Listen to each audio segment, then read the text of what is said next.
ಪ್ರಪಂಚದಲ್ಲಿ ಕೆಟ್ಟ ಮಕ್ಕಳಿರಬಹುದು, ಕೆಟ್ಟ ತಂದೆನೂ ಇರಬಹುದು, ಕೆಟ್ಟ ತಾಯಿ ಮಾತ್ರ ಇಲ್ಲವೇ ಇಲ್ಲ ಅಂತ ಎಂದು ದೊಡ್ಡವರು ಹೇಳಿದ ಈ ಮಾತುಗಳು ಶಿವಶಂಕರನ ವಿಷಯದಲ್ಲಿ ನಿಜವಾಗಿದೆ. ಆತ ತನ್ನ ತಾಯಿಯನ್ನು ಅತಿಯಾಗಿ ಪ್ರೀತಿಸಿದ್ದೇ ಜೈಲಿಗೆ ಹೋಗಲು ಕಾರಣ. ಮನೆ ಅಂದಮೇಲೆ ಸಮಸ್ಯೆ ಇದ್ದದ್ದೇ, ಕುಟುಂಬ ಒಂದೇ ಆದ್ರೂ ಕವಲುಗಳು ಅನೇಕ. ಆದರೆ ಒಂದೊಂದು ಸಲ ಕೋಪದ ಕಟ್ಟೆ ಒಡೆದು ಕುಟುಂಬದಲ್ಲಿ ಬಿರುಕು ಉಂಟಾಗುತ್ತೆ. ಇಲ್ಲೂ ಕೂಡ ಅದೇ ಆದದ್ದು. ಮೊದಲೇ ಅವಿಭಕ್ತ ಕುಟುಂಬ ಅದು. ಸಣ್ಣ ಪುಟ್ಟ ಕಾರಣಕ್ಕೂ ಜಗಳಗಳು ನಡೀತಾನೆ ಇತ್ತು. ತನ್ನ ಗಂಡನ ತಂಗಿ ಅಂದರೆ ನಾದಿನಿ ಕೊಡೋ ಕಾಟಕ್ಕೆ ಬೇಸತ್ತು ಹೋಗಿದ್ಲು ಆ ತಾಯಿ. ನಾದಿನಿಯ ಜೊತೆ ಆಕೆಯ ತಾಯಿ ಕೂಡ ಶಿವಶಂಕರನ ತಾಯಿ ಸಾವಿತ್ರಮ್ಮಳನ್ನು ಹೀಯಾಳಿಸುತ್ತಿದ್ದಳು.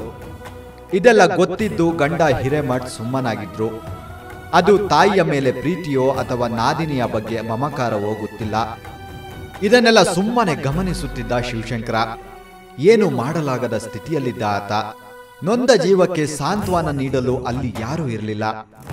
ಆಕೆ ಅನೇಕ ಸಲ ಬೇರೆ ಮನೆ ಮಾಡುವ ವಿಚಾರ ತನ್ನ ಗಂಡನ ಮುಂದೆ ಇಟ್ಟಿದ್ದಳು. ಇದಕ್ಕೆ ಗಂಡ ನಿರಾಕರಿಸಿದ್ದ.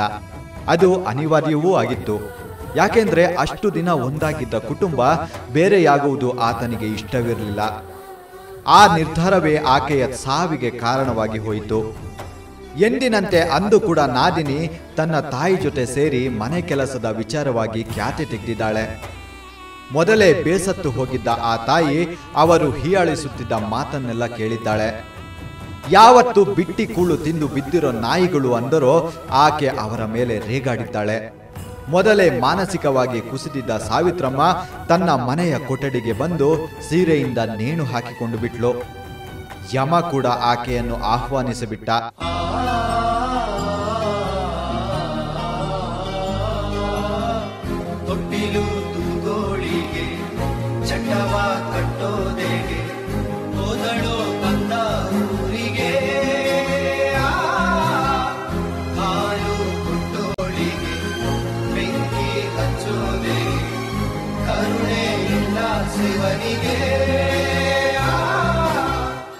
ಆ ಸಾವಿನ ಮುಂದೆ ತಂದೆ ಅಳುತ್ತಾ ಕೂತಿದ್ರೆ ಮಗ ತಾಯಿಯ ಪಾದಕ್ಕೆ ಬಿದ್ದು ಶಪಥ ಮಾಡಿದ್ದ.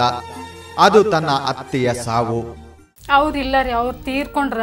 ಅವರು ಫಸ್ಟ್ ನಮ್ಮ ಮೈದ್ನ ಅಂದ್ರೆ ಅವ್ರ ತಾಯಿ ಮೇಲೆ ಭಾಳ ಪ್ರೀತಿ ರೀ, ಪಂಚಪ್ರಾಣ. ಅವ್ರ ತಾಯಿ ಅಂದ್ರೆ ಒಟ್ಟೆ ಏನು ಮಾಡ್ಬಾರ್ದು, ಬಂದು ಕುಂದ್ರಿ ನಮ್ಮ ನೆಗಣ್ಣಿ ಒಬ್ರು ಅವ್ರು ಮಾಡ್ತಾರ ನೀವು ಬರ್ರಿ. ಆದ್ರೆ ನಮ್ಮ ಅತ್ತೆಗೆ ರೀ ಅವರು ಭಾಳ ಒಟ್ಟು ನಮ್ಗೇನು ಹಚ್ಚಬಾರ್ದು, ಎಲ್ಲ ಮಾಡಿ ಅವ್ರಿಗೆ ಸಮಾಧಾನ. ಮಕ್ಕಳಿಗೆ ಊಟ ಬಡಿಸಿ ಅವು ಎಲ್ಲರೂ ಕುಂತ್ಕೊಂಡು ಊಟ ಮಾಡಿದ್ರೆ ಅವ್ರಿಗೆ ಸಮಾಧಾನ. ನೀವು ಯಾಕೆ ಮಾಡ್ತೀರಿ, ಬರ್ರಿ ನೀವು ಕುಂದ್ರಿ ಅಂತಂದು ಅವರು ತಾಯಿ ಮೇಲೆ ಒಂದು ಸ್ವಲ್ಪ ಭಾಳ ಪ್ರೀತಿ ಇತ್ತು. ಹಿಂಗಾಗಿ ಆ ತಾಯಿದು ಒಂದು ಸ್ವಲ್ಪ ಮಾನಸಿಕವಾಗಿ ಆ ರೀತಿ ಆತಂತ ನನ್ನ ಮಾನಸಿಕ ಆಯ್ತು. ತಾಯಿದೇ ಒಂದು ಸ್ವಲ್ಪ ಭಾಳ ಎಫೆಕ್ಟ್ ಆತ್ರಿ ಅವರಿಗೆ. ಅಲ್ಲಿಂದ ಸರಿಯಾಗಿ 11 ದಿನ ತಾಯಿಗೆ ಪಿಂಡ ಇಟ್ಟ ಕೈಯಲ್ಲಿ ಕುಡುಗೋಲು ಬಂದಿತ್ತು. ಅಂದು ಅಲ್ಲಿಂದ ಹೊರಟ ಶಿವಶಂಕರ್ ವಾಪಸ್ ಬಂದಾಗ ಒಂದು ಸಾವಿನ ಸುದ್ದಿ ತಂದಿದ್ದ. ಅದು ತನ್ನ ಸ್ವಂತ ಅತ್ತೆಯ ಸಾವು. ಈ ಘಟನೆಯಿಂದ ಪ್ರತಿಷ್ಠಿತ ಹಿರೇಮಠ್ ಕುಟುಂಬ ತಲೆ ತಗ್ಗಿಸುವಂತಾಯಿತು. ಈಗ ಆ ಕುಟುಂಬದ ಪರಿಸ್ಥಿತಿ ಹೇಗಿದೆ ಎಂದು ಮುಂದೆ ಹೇಳ್ತೀವಿ.